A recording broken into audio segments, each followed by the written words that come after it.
ஆ, கேக்குதுங்களா? அடிபிள் தாமரை மேடம்.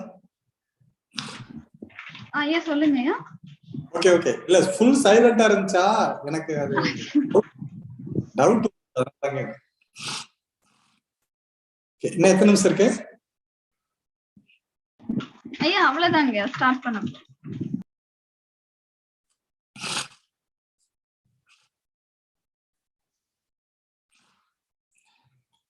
வணக்கம், வாழ்க வளமுடன்.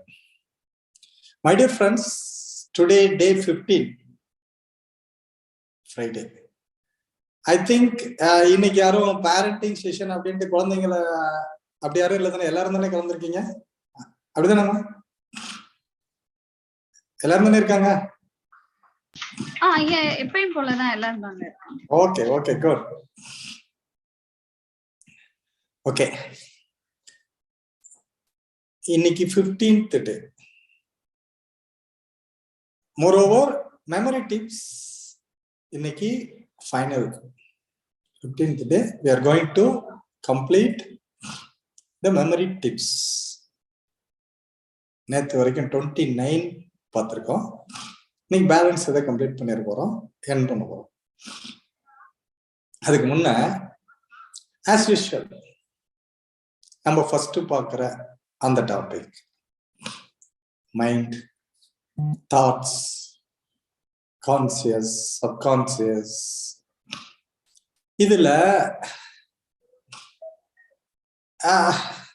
நம்மளுடைய எண்ணங்கள், பதிவுகள், அதன் செயல், இயக்கம், விளைவு, இது அனுபவபூர்வமா சிறு சிறு research and experience some analogy, இப்படி ஒன்னொன்னா உங்களுக்கு காட்டிட்டு இருக்கேன். அது இன்னும் கண்டினியூ ஆகும். அதுல இன்னைக்கு பாக்குற டாபிக் என்னன்னா, ஒரு ஒரு ஊர்ல ஒருத்தர் குதிரை மேல பயணம் செய்யறாரு. அவரோட ரொம்ப ஃபேவரட் ஹார்ஸ் அது. அவருக்கு பிடிச்ச அந்த குதிரையில எப்பயுமே அதோட தான் இருப்பாரு. அது போயிட்டு இருக்காரு. ஒரு இடத்துல ஒரு மரத்தை வெட்டிட்டாங்க. அதோட அடிமரம் மட்டும், வேர் அந்த பகுதி மட்டும் அங்க நிக்குது. இந்த குதிரை அந்த பிளேஸ் கிட்ட போகும்போது ஒரு பெரிய நாகப்பாம்பு அதுல இருந்து அப்படியே சீரிச்சு. சட்டமா எதிர்பார்க்காத நேரத்துல அந்த பாம்பு சீர்பிட்டு அப்படி வந்த உடனே அந்த குதிரை ரொம்ப கத்துது. அப்படி பயந்துருச்சு, அலறுது. அப்படியே உதறி அவரெல்லாம் கீழே தள்ளி விட்டு அந்த குதிரை கத்திட்டு திரும்பி ஓடிப்போச்சு. ரொம்ப அலர்ஜி, அதுக்கு கத்திடுச்சு. அது எக்ஸ்ட்ரீமான எதுக்கு போயிடுச்சு. அவர் கீழே விழுந்துட்டாரு, போயிடுச்சு. ஆனா அவர் விழுந்ததுக்கு அப்புறம் குதிரை அங்க இல்ல. ஆனா அந்த பாம்பை அவரை அடிச்சுட்டாரு, அடிச்சாச்சு, கொன்னாச்சு, அதை ஃபயர் பண்ணியாச்சு, எல்லாமே அதோட இதான் முடிச்சிட்டாரு. ஆனா அவர் தேடி கண்டுபிடிச்சு குதிரைய எடுத்துட்டு வந்தா அந்த இடத்த தாண்ட மாட்டேங்குது. மறுபடியும் கத்துது, அதான் பண்ணுது. சரி, அப்புறம் வேற வழியா போயிட்டாங்க. மறுபடியும் ஒரு 2 மாசம் கழிச்சு அந்த வழியா வரும்போது கரெக்டா அந்த இடம் வந்தோம்னா அந்த குதிரை கத்திட்டு திரும்பி வருது.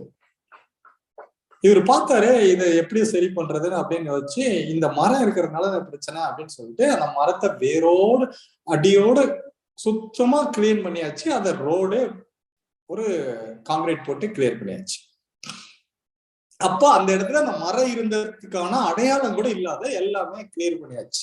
இது கூட அந்த குதிரைக்கு தெரியாது. அதுக்கப்புறம் ஒரு 1 month கழிச்சு மறுபடியும் அந்த வழியா வராரு அந்த குதிரையில. ஆனா அந்த குதிரை அந்த இடத்த தாண்ட மாட்டேங்குது, கத்துது, ஓன்னு கத்துது. ஓகே, இப்ப சொல்லுங்க, அந்த குதிரைக்கு என்ன பிரச்சனை?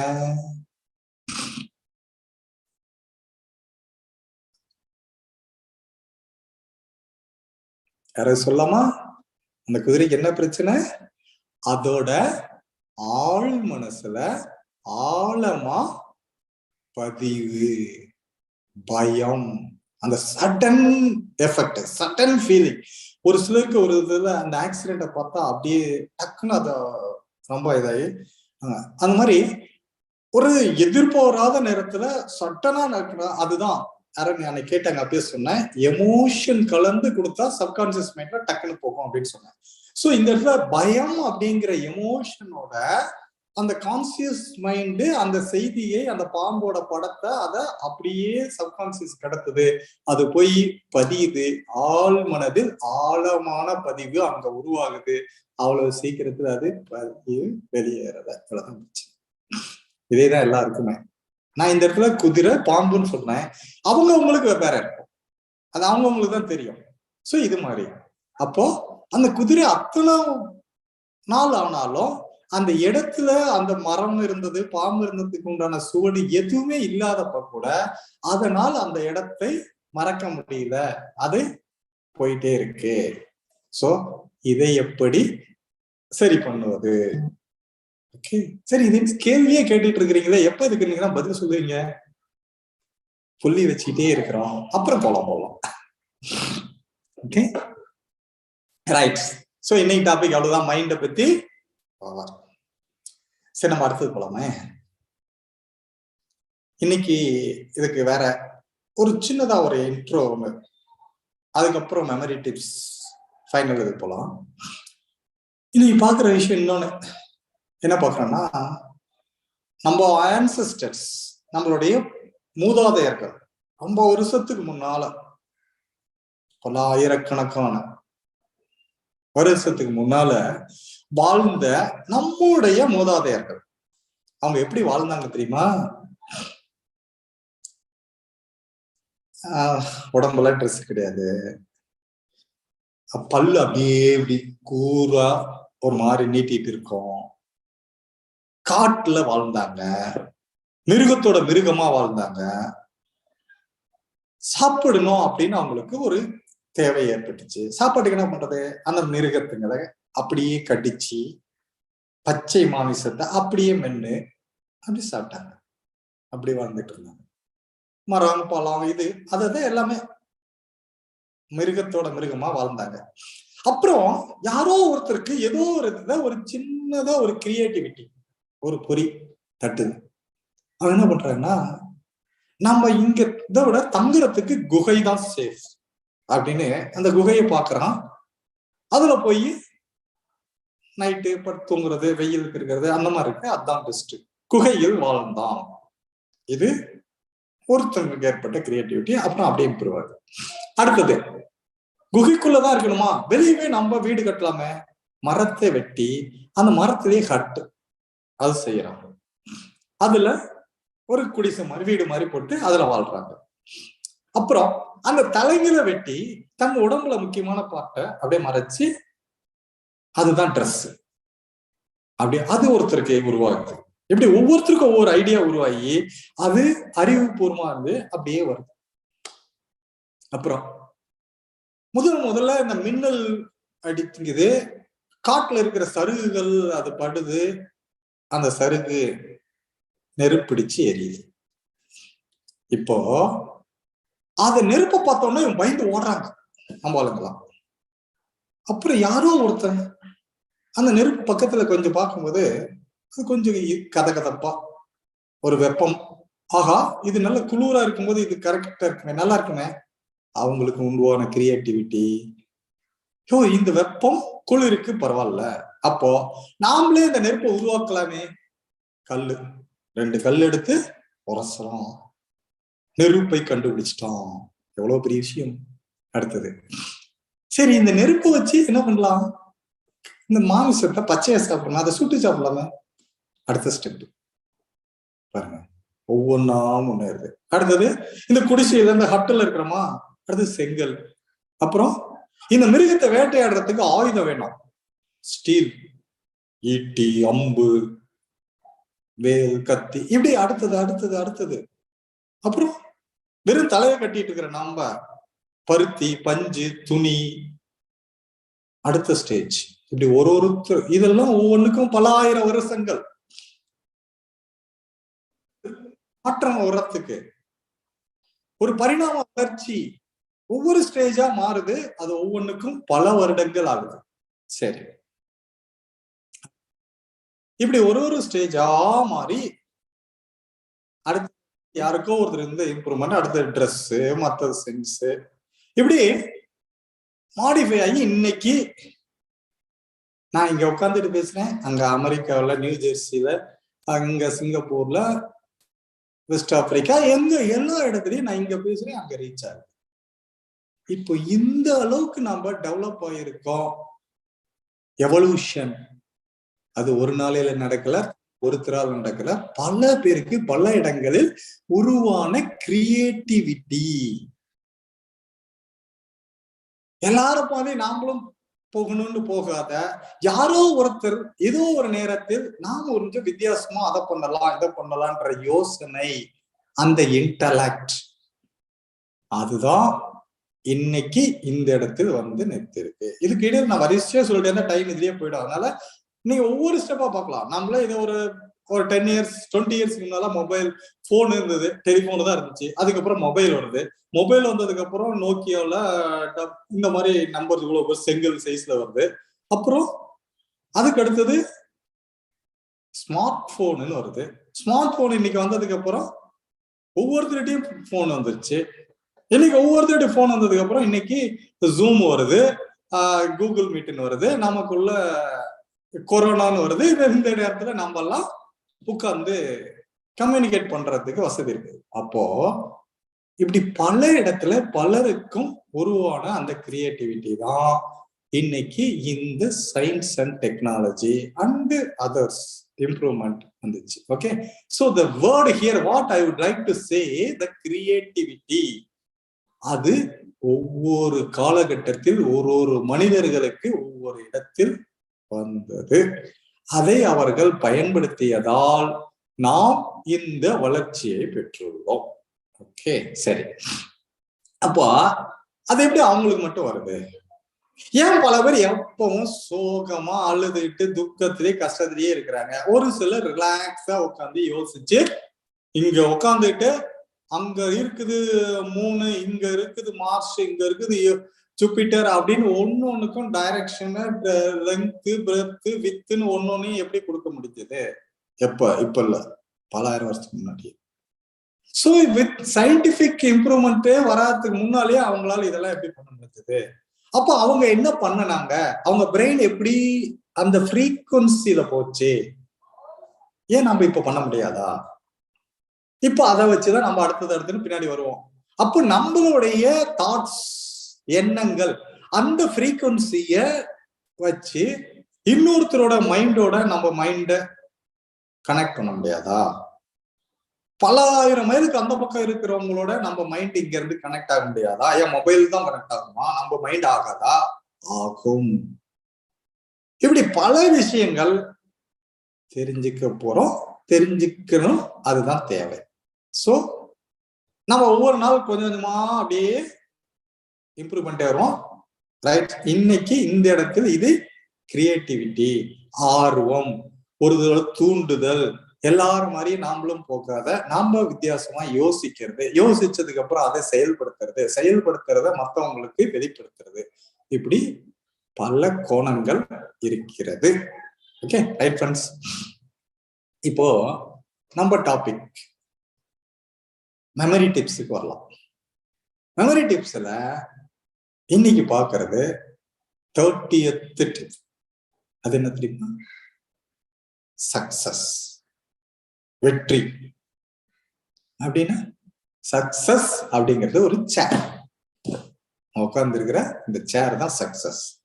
சரிங்க, அந்த சேர்ல நீங்க உட்காரணும், அதுதான் சக்சஸ். அப்போ என்னன்னா பேசிக், அந்த சேருக்கு 4 கால். நல்ல கவனிச்சுக்க வேண்டிய விஷயம் இது. அந்த சேருக்கு 4 கால்.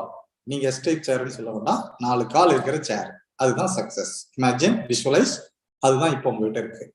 அதுல 4 கால் இருக்கு. ஒரு காலுக்கும் 25 25 25 மார்க்ஸ். 4 × 25 100 மார்க்ஸ். புரிஞ்சுக்கோங்க. இந்த 4 காலும் சரியா இருந்தால் நீங்க 100%. ஒரு கால் 1 மார்க் டேமேஜ் ஆனா கூட 1% குறைஞ்சா கூட 99 வந்தா கூட ஃபெயில் தான் வாழ்க்கையில. இதை நல்லா புரிஞ்சுக்கோங்க. இது 35-40% எடுத்து பாஸ் ஆகிற மேட்ரு கிடையாது. 25 4 அந்த சேருக்கு 4 கால், 4 காலுக்கும் ஈச் 25, டோட்டலா 100 இருக்குதா? சரி, இப்ப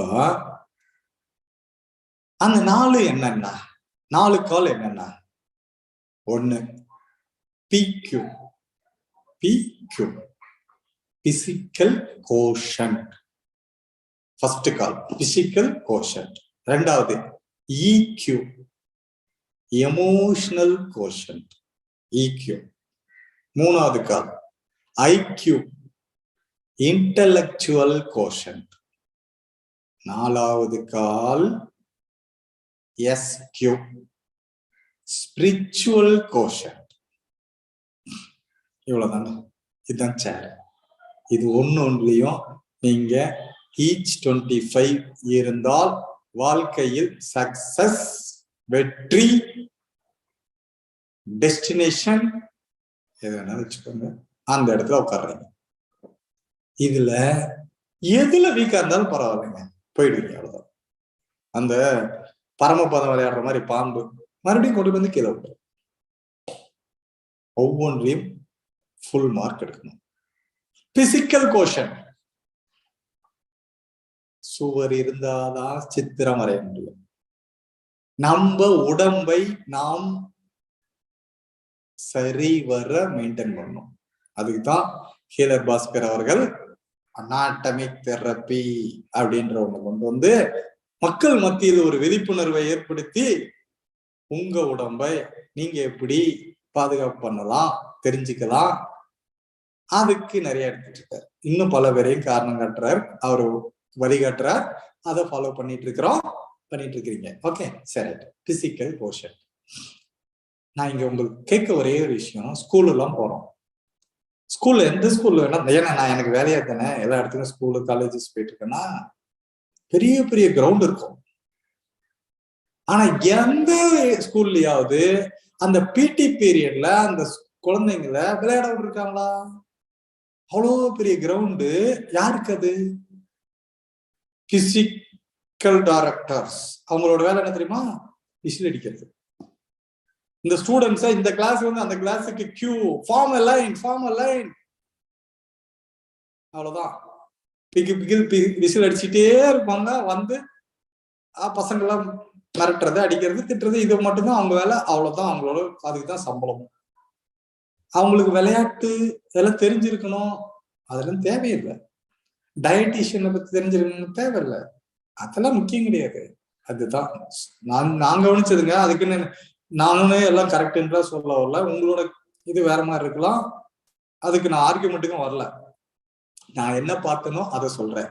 சோ மோஸ்ட் ஆஃப் த ஸ்கூல்ல, காலேஜஸ்ல இந்த கேம்ஸ்ங்கிறதோ அல்ல அவங்களுக்கு அந்த பிசியாலஜி, அந்த பாடியை பத்தி மெயின்டைன் பண்றதுக்கோ இம்பார்ட்டன்ஸ் இல்லை.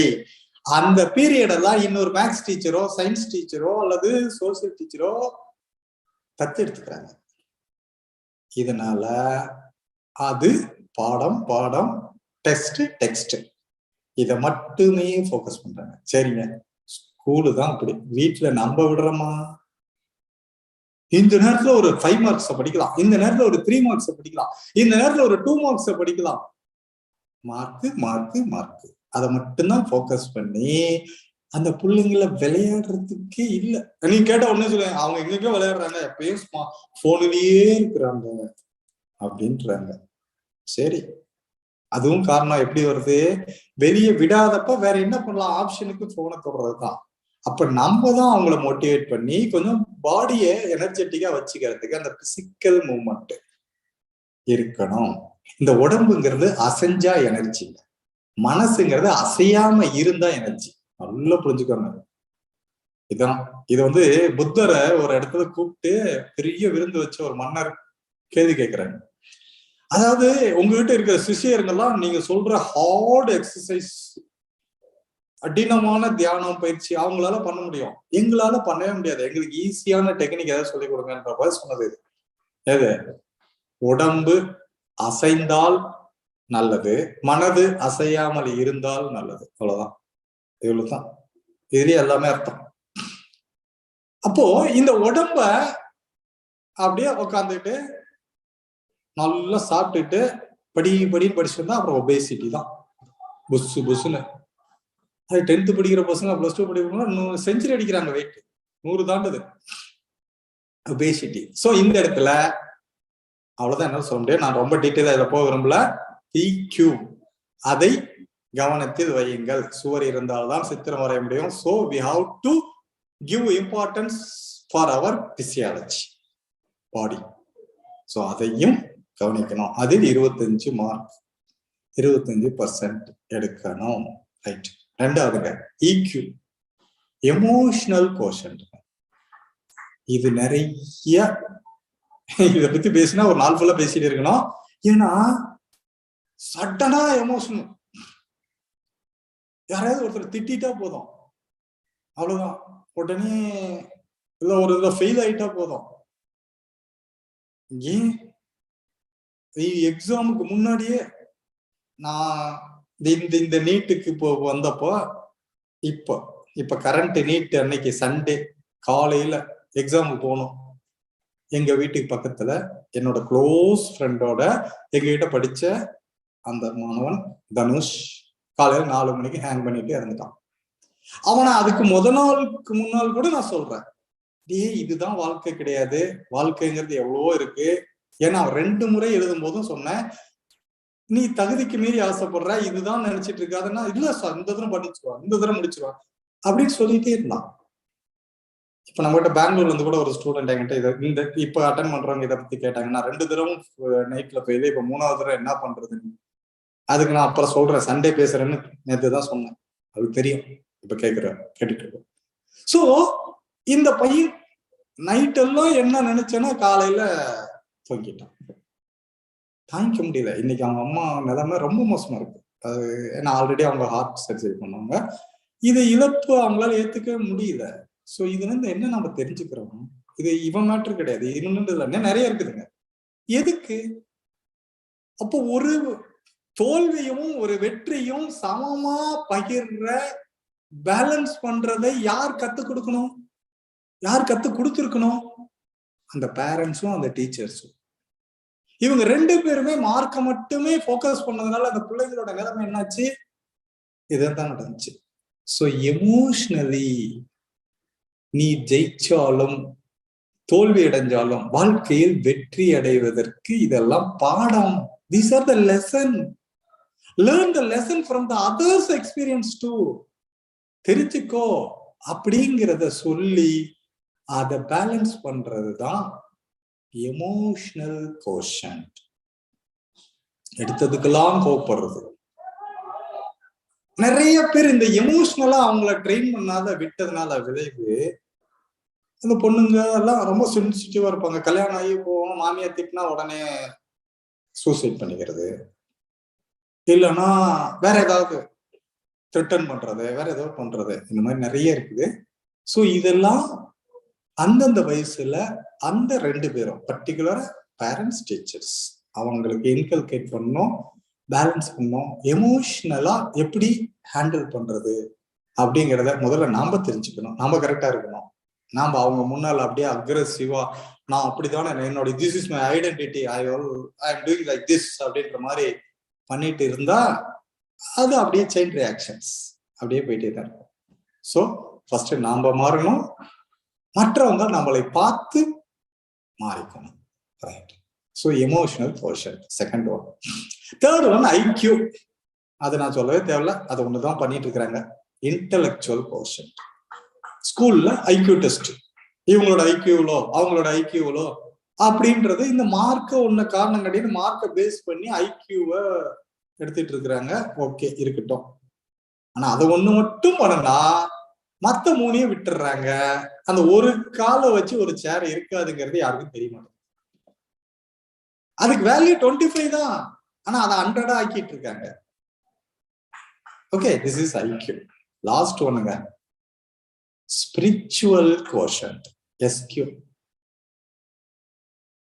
ஸ்பிரிச்சுவல்னா என்ன எல்லாம் நினைச்சிட்டு இருக்கிறீங்க கோயில போய் அர்ச்சனை பண்றது, இல்ல உருளதண்ணை போடுறது, இல்ல வேண்டுதல் வச்சு 100 தேங்காய் உடைக்கிறது, இதுவா? அப்ப ஸ்பிரிச்சுவல்னா என்ன? பேஷன்ல இருந்து கம்பேஷனுக்கு போறது, சோசியலிஸ்டிக் ஆட்டிடியூடு. அவனுக்கு வலிச்சா நமக்கு வலிக்கணும். Feel the feeling. சிம்பத்தி வேண்டாம், எம்பத்தி இருக்கணும் அப்படின்னு. So I understand your feel அப்படிங்கிறது சிம்பத்தி, ஐ ஃபீல் யுவர் ஃபீல்ங்கிறது எம்பத்தி. அப்போ ஸ்பிரிச்சுவல் அதாவது எல்லாமே ஒரே பேரலா வரணுங்க. அதாங்க ஸ்பிரிச்சுவாலிட்டி. அது தாட்ஸ், வேர்ட்ஸ், ஆக்ஷன் எல்லாம் ஒரே நேர்கோட்டில் இருக்கணும். உள்ளுக்குள்ள ஒண்ணு நினைச்சுக்குவோம், வெளியே ஒரு நடிப்பு. அதுதான் அப்போ இன்னர் பியூரிட்டி. அதுதான் அகம் பிரம்மாஸ்மி. சோ உள்ளுக்குள்ள அந்த தூய்மை, அதுதான் ரியல் ஸ்பிரிச்சுவாலிட்டி, இன்னர் பியூரிட்டி. அதை பத்தி நான் டீட்டெயிலா பின்னாடி நிறைய வருவான். அதனால இப்போதைக்கு ஒரு அவுட்லைன் கொடுக்குறேன். உள்ளுக்குள்ள அதாவது எண்ணங்களில் தூய்மை, நேர்மை, ஹானஸ்டி, ரெஸ்பான்சிபிலிட்டி, ஃபிளெக்சிபிலிட்டி, அடாப்டபிலிட்டி, இப்படி சின்ன சின்னதா விட்டு கொடுத்து போறது, அட்ஜஸ்ட் பண்ணிக்கிறது, அடுத்தவங்க நல்லா இருக்கணும்னு நினைக்கிறது, இந்த மனநிலை தான் ஸ்பிரிச்சுவல் கோஷன். அவ்வளவுதான். 4 stages: physical, emotional, intellectual, spiritual, over. இது 4லயும் நீங்க பேலன்ஸ் பண்ணிட்டீங்கன்னா நீங்க வெற்றி நிச்சயம். உங்களதே வெற்றி அடைவீர்கள். சக்சஸ் வந்துட்டோங்க. என் பண்ணிட்டோம். கடைசியா ஒரு டிப்ஸ் 31. அது என்ன தெரியுங்களா? ஒரு இடைச்சொற்கள், ரோட் மெமரிங்க அது பேர். 31 ரோட் மெமரி. என்னது?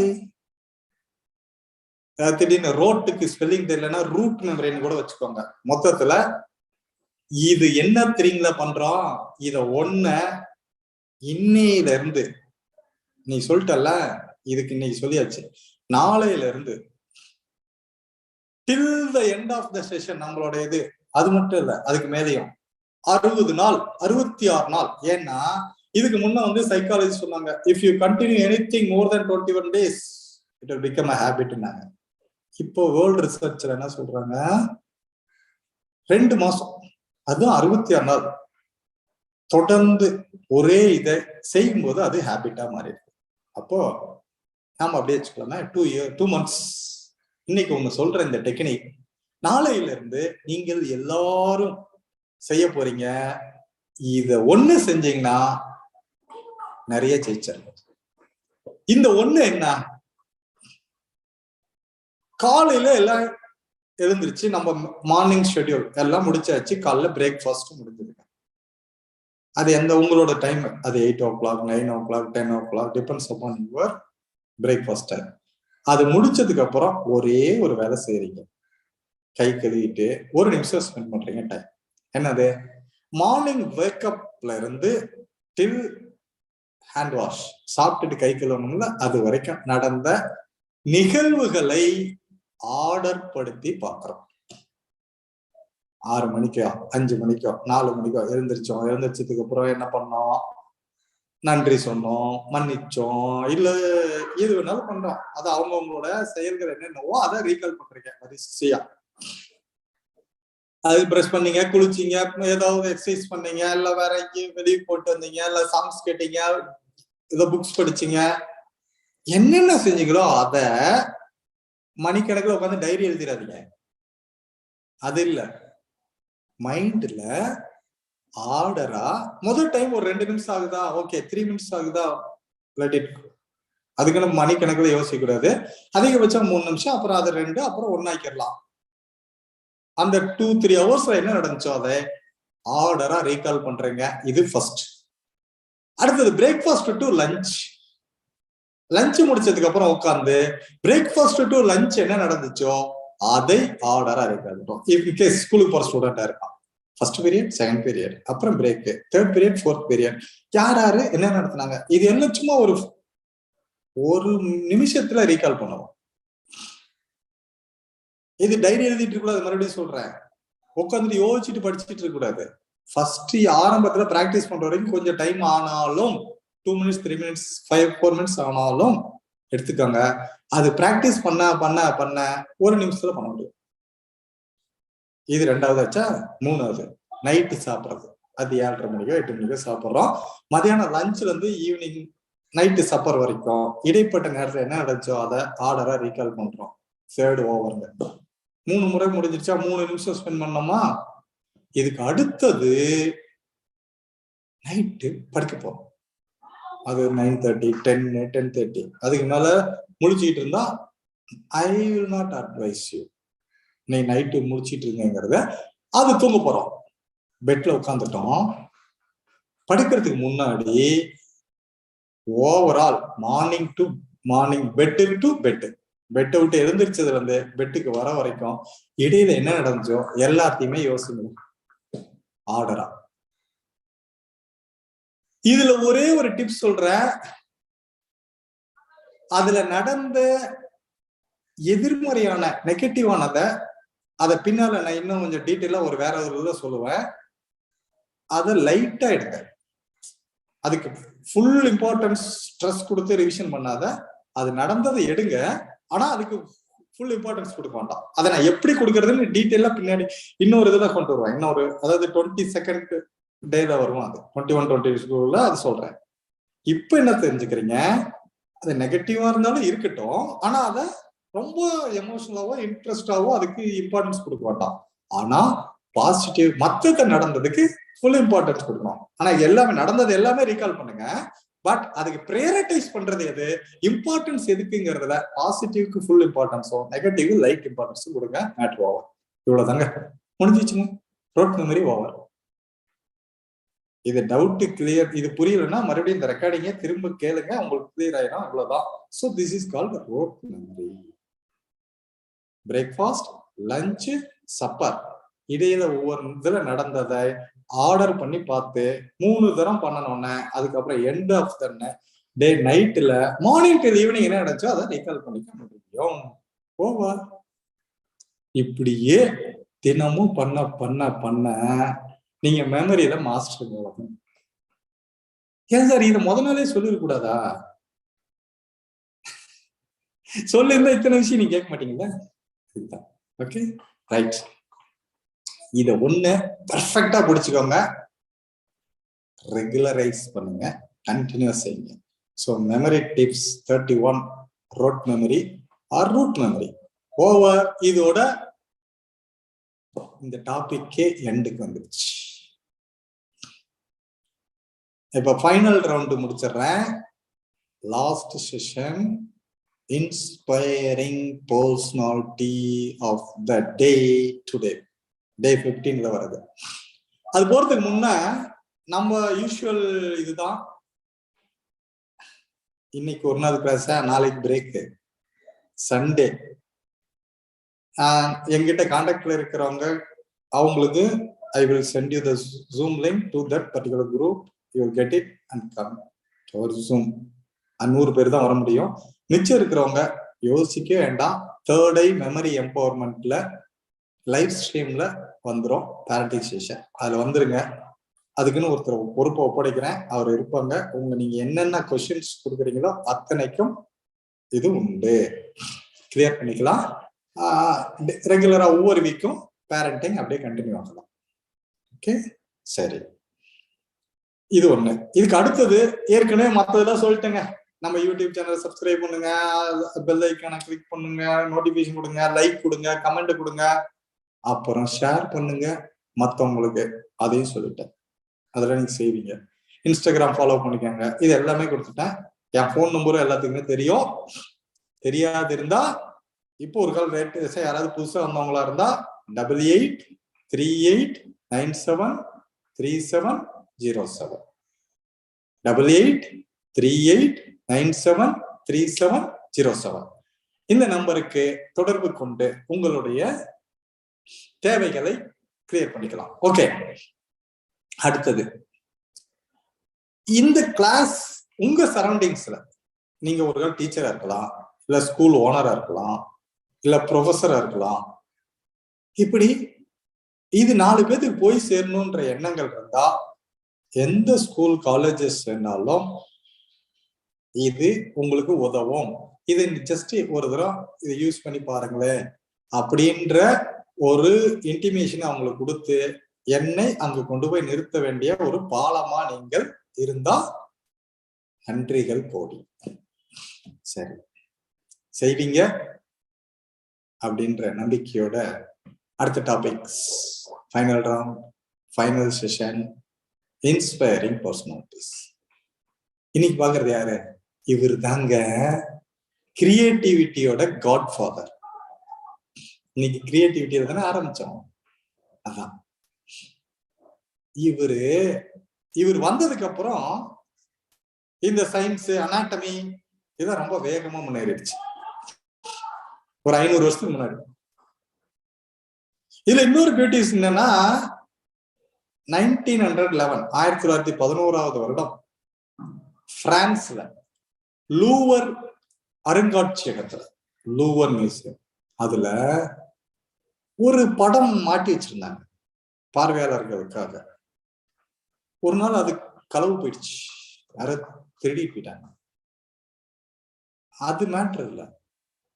இதுல என்ன ஒரு பியூட்டினா, அந்த படம் இந்த இடத்துலதான் இருந்துச்சு அப்படின்னு சொல்லி அந்த இடத்தை பாக்குறதுக்கு வந்த மக்கள் எண்ணிக்கை உலக அளவுல அது பாப்புலர் ஆயிடுச்சு. ஏங்க, ஒரு படம் மாட்டிருந்த இடத்த பாக்குறதுக்கு அவ்வளவு பேர் அவளோட வந்து பாக்குறாங்கன்னா அப்ப அந்த படத்துக்கு எவ்வளவு இம்பார்ட்டன்ஸ் இருந்திருக்கும். அந்த படத்தை வரைஞ்சவரு 500 வருஷத்துக்கு முன்னாடி அதை வரைஞ்சிருக்கார். ஆனா இதுல ஒரு பியூட்டி என்னன்னா, மறுபடியும் காணாத போன அந்த படம் மறுபடியும் கிடைச்சு இப்ப அங்கேதான் இருக்கு, பிரான்ஸ்ல லூவர் மியூசியம்ல. இன்னைக்கும் யார் வேணாலும் அதை போய் பார்க்கலாம். அந்த படம் புன்னகைத்தும் புன்னகைக்காமலும் இருக்கும். அப்படி ஒரு ஸ்மைலு, சிரிச்சிட்டு இருக்கு. ஏங்க, 500 வருஷத்துக்கு முன்னால அப்படி ஒரு தத்ரூபமான படத்தை, என்ன அவ்வளவு பெரிய டெக்னாலஜி அவர்கிட்ட இருந்துச்சு, என்ன அவ்வளவு பெரிய அசசரிஸ் அவர்கிட்ட இருந்துச்சு வரையறதுக்கு. அந்த மனிதர் 1503 வருடத்திலிருந்து 1506 வருடம் வரைக்கும் 3 வருஷம் வரைஞ்சாரு. அவர் இது ஒண்ணுதான் வரைஞ்சாரா? அந்த படத்துக்கு பேரு மோனோலிசா. அந்த படத்தை வரைந்தவர் லியோனார்டோ டாவின்ஸ்கி. அவர் தான் இன்னைக்கு ஹீரோ.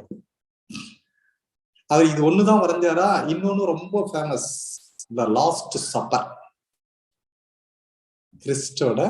இயேசு கிறிஸ்துவின் கடைசி விருந்து. அந்த படமும் உலக புகழ் பெற்றது. சோ இந்த ரெண்டும் அவரை காட்டுச்சு. சரிங்க, இந்த மனிதர் இவர் தான் கிரியேட்டிவிட்டியோட காட் ஃபாதர்னு சொன்னார். இவர் எங்க அவ்வளவு இம்பார்ட்டன்ஸ் கொடுக்குறோம் அப்படின்னா, இவரு ஒரு தசாவதானின்ற மாதிரி ஒரு மனிதன். நேத்து பாக்குறப்ப பெஞ்சமின் பிராங்க்லின் சொன்னா, ஏன்னா இது அந்த ஒருத்தங்க பேசினாங்க மல்டி டாஸ்க், அவங்களுக்காகவே தான் இன்னைக்கும் அதை கண்டினியூ பண்றது. அடுத்தது எப்படி பெஞ்சமின் பிராங்க்லின் 4 ஃபீல்ட செலக்ட் பண்ணி 4லயும் பீக்குக்கு போனாரோ, அது மாதிரி இவர் 10லயும்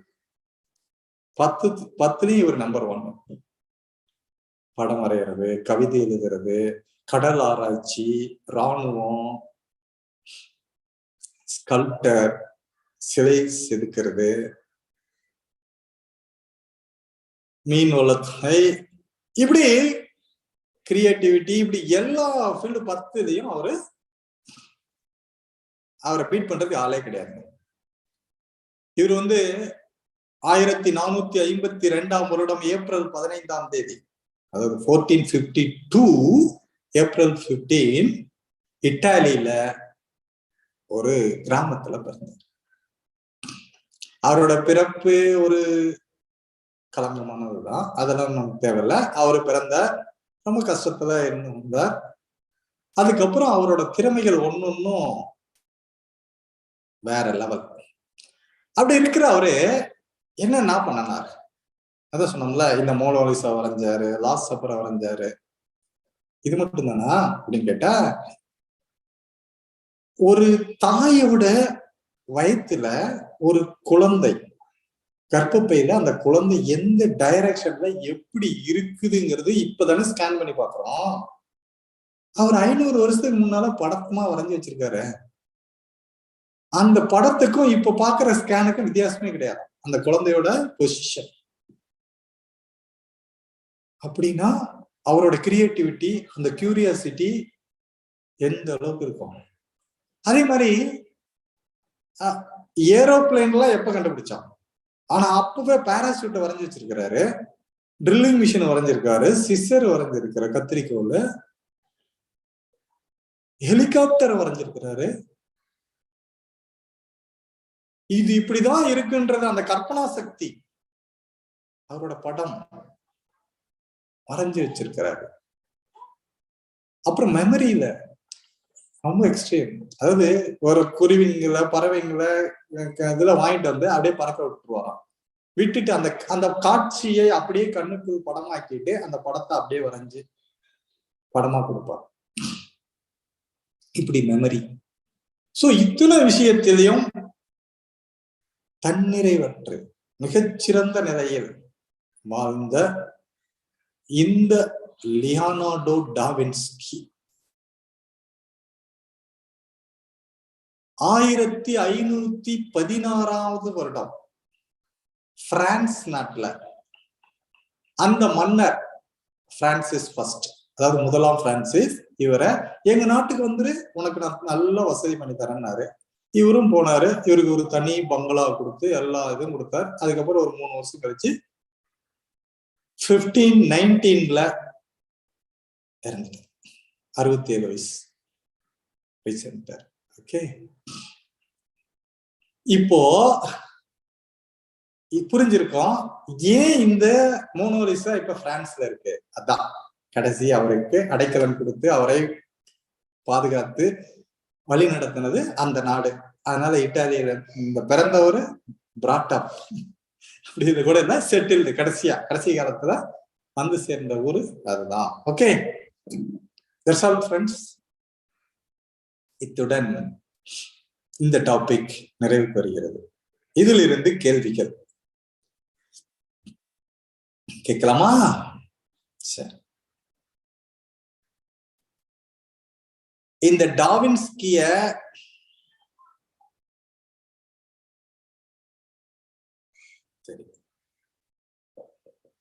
மோனோலிசா எந்த ஆண்டு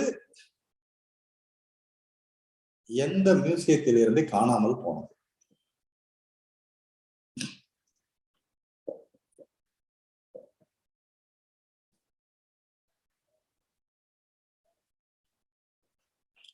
எந்த அருங்காட்சியகத்தில் இருந்து காணாமல் போனது? அந்த வருடம் என்ன?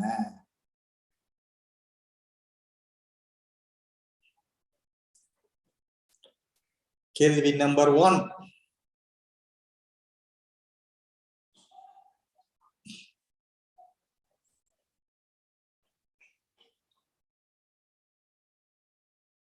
என்னாச்சு? தாமரை மேடம் இருக்கீங்களா?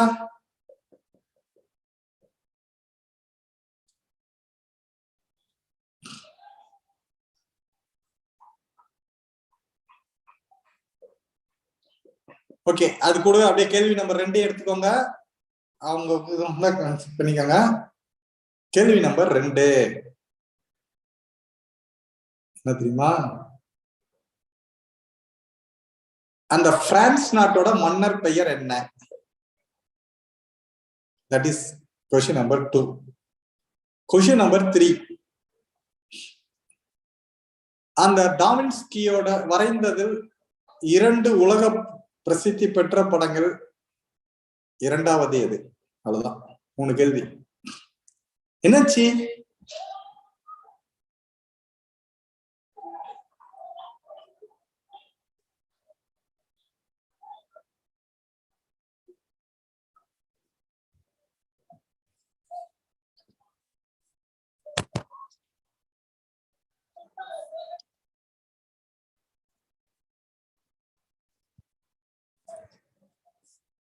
என்னாச்சு?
ஹர்ஷா வர்ஷினி பேசுங்க.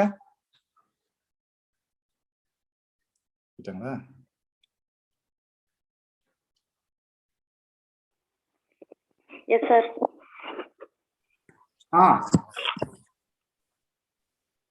சொல்லுங்க. இல்ல இது எனக்கு வந்து ஒரு இது என்னன்னா, நான் வந்து ஏதாவது ஒண்ணு பண்ணணும் அப்படின்னு நினைச்சோம்னா அதை முடிக்கணும் அப்படின்னா கன்ஃபார்மா முடிச்சிருவேன். பட் ஆனா வந்து லைக் ஆம்பிஷன் அந்த மாதிரி என்ன வச்சுக்கிறதுனே ஒரு கன்ஃபியூஷனாவே இருக்கு. ஓகே, கன்ஃபியூஷனாவே இருக்கு.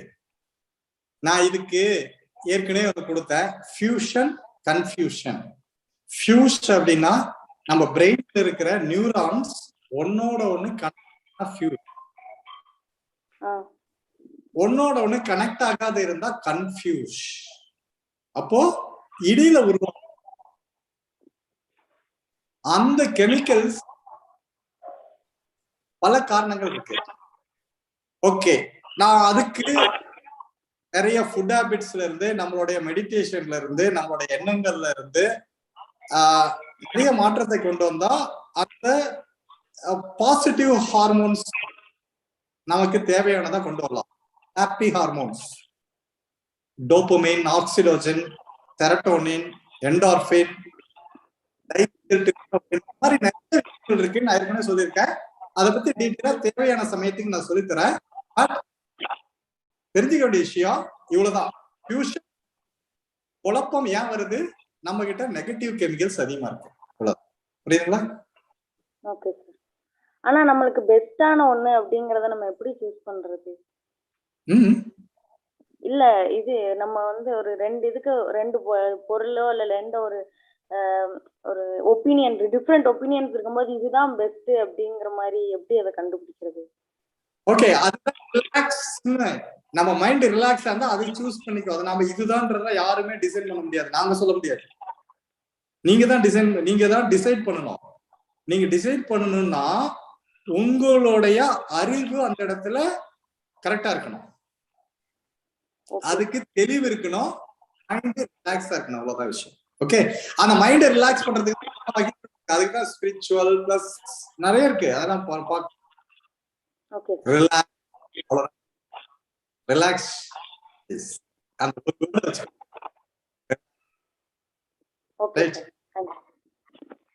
சரி. என்ன நான் வந்து 8th ஸ்டாண்டர்ட் படிக்கிறேன். என்னோட பெஸ்ட் ஃப்ரெண்ட் வந்து நான் வந்து நல்லா படிப்பேன். ஆனால் என் பெஸ்ட் ஃப்ரெண்ட் வந்து கொஞ்சம் படிக்க மாட்டா. அவள் வந்து என் நோட்டை காமிக்க சொல்றா. நான் வந்து என்னால் காமிக்க கூடாதுன்னு தான் நினைக்கிறேன். நான் வந்து காமிக்க கூடாதுன்னு தெரியுது, பட் என்ன பண்றதுன்னு தெரியல.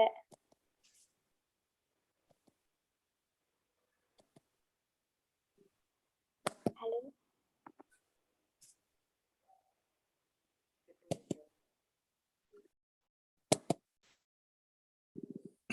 ஏன் போன் வேலை செய்ய மாட்டேங்குது? இன்னைக்கு என்ன நாங்க தாமரை மேடம்?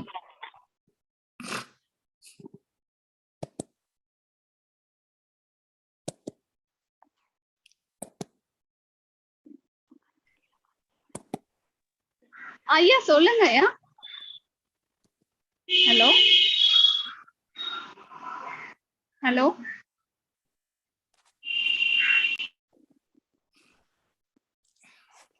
ஐயா சொல்லுங்க ஐயா. ஹலோ.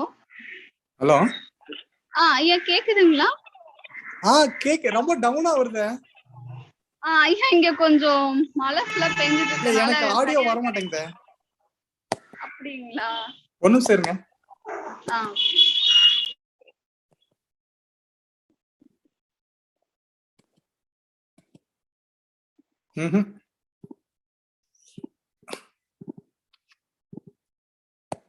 உங்களை காணன்ட்டு நான் ஆப்ரேட் பண்ண என் சிஸ்டம் ஹேங் ஆயிடுச்சு.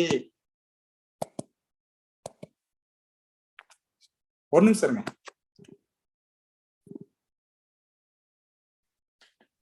ஐயா உங்களோட ஆடியோ கிளியரா இருக்குங்க ஐயா.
ஓகே, இப்ப கேக்குதா மேடம்? ஐயா கேக்குதுங்க ஐயா. ஆடியோ கிளியரா. அது நீங்க வரலன்ட்டு நான் என்னோட இது பார்த்தேன், டோட்டலா ஹேங் ஆயிடுச்சு. சரிங்க. ஓகேங்க. ஓகே, இப்ப கேட்க சொல்லுங்க. யார் வேணும்?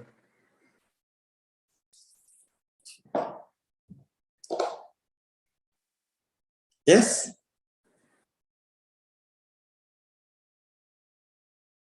கேளுங்க. ஹலோ. கேளுங்க.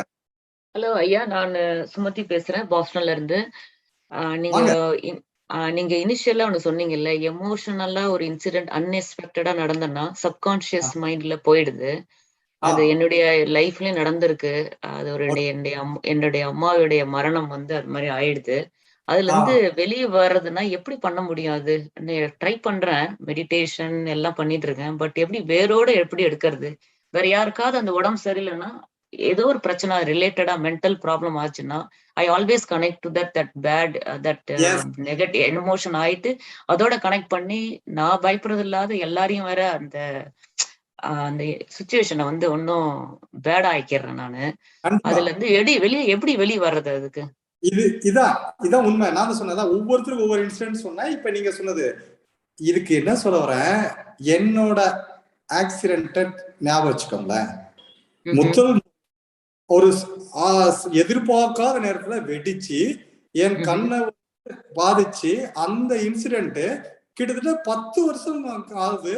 திடீர்னு தூக்கத்துல டிரான்ஸ்ஃபார்ம் அடிக்கிற மாதிரி சவுண்ட் கேட்கும், இல்லைன்னா ஏதாவது இடி பயங்கரமான ஒரு பிளாஸ்ட் கேட்கும். திடீர்னு முடிச்சு பார்ப்பேன், ஒண்ணுமே இருக்காது. என்னை விட்டு போறதுக்கு சரியா 10 வருஷம் ஆச்சு. இதை நான் உங்களுக்கு சொல்றதுக்கு I am the right person. ஏன்னா நான் அதுல இருந்து வெளியே வந்தேன் அப்படின்னு சொன்னா அது நம்ம கண்டுக்கவே மாட்டோம், பட் வந்துகிட்டே தான் இருக்கோம். திடீர்னு ஒரு சின்ன விஷயம் அப்படிதான் வருது, அது வரும். ஆனா அதை கண்டுக்க கூடாது. அவ்வளவுதான். Okay. You should not give importance to that particular danger, emotional, deep thoughts, negative thoughts. நான் இப்ப 3 வருஷம் ஆயிடுது. அதுல இருந்து கொஞ்சம் கொஞ்சமா வெளியே வந்துட்டு இருக்கேன். பட் அது ரிலேட்டடா இன்சிடென்ட் கேட்டேன்னா எனக்கு அதுல இருந்து திடீர்னு வந்துருது, திரும்ப வருது. அதுதான் சொல்றேன், கண்டிப்பா வரும். ஆனா அது வருதுன்றதுக்காக அதை உட்காந்து ஆமான்ட்டு அதை 4 பேர்த்திட்ட டிஸ்கஸ் பண்ணிட்டோ, அதை யோசிச்சுக்கிட்டோ, ஈவன் ஒரு மதர் டெத்தா இருந்தாலும் அது பாஸ், அவ்வளவுதான், முடிஞ்சு போனது. இப்ப நம்மளால அவங்கள திருப்பி கொண்டு வர முடியாது. ஐ நோ இல்ல, அது அண்டர்ஸ்டாண்ட் பண்ணிக்க முடியுது. அது வந்து நீங்க இனிஷியலா ஒன்னு சொன்னீங்கல்ல, இது வந்து நாட் நேச்சுரல் டெத். இது ஆக்சுவலா that's what it's hurting me lot. அதுதான் நம்ம இப்ப ஒரு ஆக்சிடென்ட்டை நேருக்கு நேரா பாக்குறோம். அது ரொம்ப முக்கியமானவங்களோட கண்ணுக்கு முன்னாடி அம்மா முன்னால பையன் அடிபட்டு இறந்திருக்கான், எத்தனையோ நடந்திருக்குல்ல. Right, okay okay. அப்ப அத அவங்க மறைஞ்சுதான் ஆகணும். அப்ப என்ன பண்ணும், அந்த இன்சிடென்ட் வந்துகிட்டே தான் இருக்கும். அது வருதுங்கிறதுக்காக அதை உட்காந்து அதுக்கு பூஜை பண்ணிட்டு இருக்காத, அதை கண்டுக்காத, அதுக்கு பேரலா இன்னொரு எண்ணங்களை நம்ம டைவர்ட் பண்ணிக்கணும். ஓகே, அது ரிலேட்டடா ஃபேமிலில அதே மாதிரி ஏதாவது ப்ராப்ளம் ஆச்சுன்னா திடீர்னு அதை கனெக்ட் பண்ணிடுறேன். இந்த பேடான இன்சிடென்ட் கனெக்ட் பண்ணிடுறேன். அது ஆட்டோமேட்டிக்கா வருது, அது கனெக்ட் பண்ணி. அப்போ அது நேச்சுரல், அது வந்து டிஃபால்ட்டா அது கனெக்ட் பண்ணோம். பட் நம்ம என்ன பண்ணோம், அறிவை பயன்படுத்தி அந்த மனதை ஆட்கொள்ளணும். உங்க அறிவை பயன்படுத்தி அதுக்கு வேற எதையாவது பக்கம் திருப்பணும் நீங்க. புரியுதுங்களா? அந்த நேரத்துல ஒண்ணு வேண்டாம், இந்த ரிவர்ஸ் கவுண்ட் பண்ணுங்க. ஒரு நம்பர்ஸ் எடுத்து 24, 36 ஆட் பண்ணி பாருங்க. ஏன்னா இந்த மேத்தமேட்டிக் எப்படி போறப்ப லெஃப்ட் பிரெயினுக்கு போயிடும், இந்த ரைட் பிரெயின் தான் கிரியேட். அப்ப நீங்க மேத்தமேட்டிக்ஸ் போங்க, பிரச்சனை சால்வ். ஓகேங்களா? ஓகே ஓகே ஓகே, நன்றி ஐயா. ஓகே.